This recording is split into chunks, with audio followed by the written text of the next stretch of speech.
અહીંયા ઉષ્ણકટિબંધ ક્યાં છે? તો આપણે 0 ડિગ્રી વિષુવવૃત્ત એ શું છે આપણું? ઉષ્ણકટિબંધ કહેવાય. ઉષ્ણકટિબંધ. બરાબર.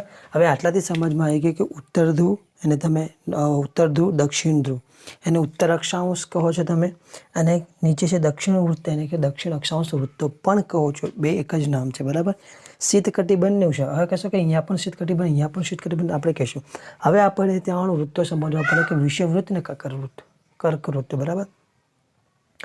ઉપર છે વિષુવવૃત્તથી ઉપરને આપણે શું કઈ રેખા તરીકે આ 23.5 ને આપણે કર્કવૃત્ત કહીએ છીએ, અને વિષુવવૃત્તથી નીચે એને આપણે શું કહીએ છીએ? મકરવૃત્ત. બરાબર. તો આપણો દેશ છે ભારત કયો છે? વિષુવવૃત્તથી ઉપર કઈ રેખા પસાર થાય છે? હવે આપણને એ ખબર હોવી જોઈએ કે આપણા દેશમાંથી કર્કવૃત્તની રેખા પસાર થાય છે, એટલે આપણે કહી શકીએ કે આપણે અહીંયા આગળ સમશીતોષ્ણ